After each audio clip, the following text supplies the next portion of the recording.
नमस्कार, मैं हूं आपके साथ वैशाली और आप देख रहे हैं दिराना न्यूज चैनल। आइए रुक करते हैं आज की खास खबर की ओर। नमस्कार दोस्तों, आज हम बात करने वाले हैं उस खबर की जिसने भारत और खासकर आईटी इंडस्ट्री की टेंशन बढ़ा दी। हम बात करें H1B वीजा फीस में भारी बढ़ोतरी की।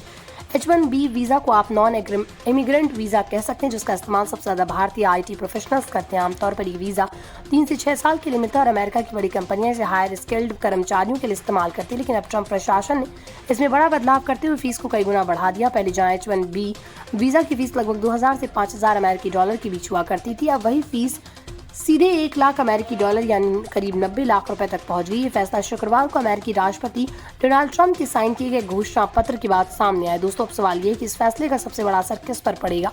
विशेषज्ञों का मानना है कि ये कदम अमेरिकी कंपनियों को भी मुश्किल में डालेगा, क्योंकि सबसे ज्यादा H1B वीजा का इस्तेमाल गूगल, माइक्रोसॉफ्ट, अमेजन और एप्पल जैसी बड़ी टेक कंपनियां करती हैं और इनके लिए भारतीय आईटी प्रोफेशनल्स रीढ़ की हड्डी की तरह है।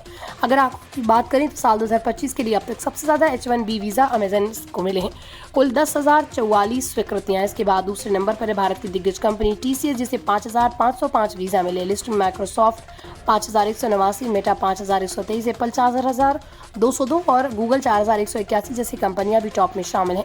टॉप 20 कंपनियों की लिस्ट देखें तो इन्फोसिस, LTI, माइंडट्री और HCL अमेरिका भी इसमें शामिल है। इसका सीधा मतलब है, अगर फीस इतनी ज़्यादा बढ़ाई जाती है तो कंपनियों का खर्च कई गुना बढ़ जाएगा और भारतीय प्रोफेशनल्स को अमेरिका में नौकरी पाना और भी मुश्किल हो सकता है।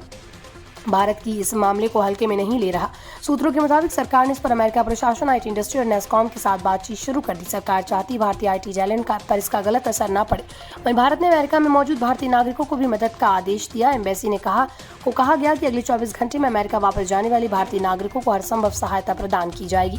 दोस्तों, अभी तक साफ नहीं है कि आगे का रास्ता क्या होगा, लेकिन इतना तय है कि इस फैसले ने भारत अमेरिका आईटी सेक्टर में एक नई बहस छेड़ दी। क्या अमेरिका की कंपनियां इतनी महंगी फीस चुकाएंगी? क्या भारतीय टैलेंट के लिए अमेरिका में काम करने के रास्ते मुश्किल हो जाएंगे या फिर बातचीत से इसका हल निकलेगा? इन सवालों का जवाब आने वाले दिनों में मिलेगा। फिलहाल के लिए आईटी इंडस्ट्री, भारतीय सरकार और लॉकअप प्रोफेशनल्स एक तरह की वेट एंड वॉच की स्थिति में है। तो दोस्तों, इस खबर पर आपकी क्या राय है? कि आपको लगता है कि अमेरिका का ये फैसला भारतीय टैलेंट को नुकसान पहुंचाएगा? हमें कमेंट में जरूर बताइएगा।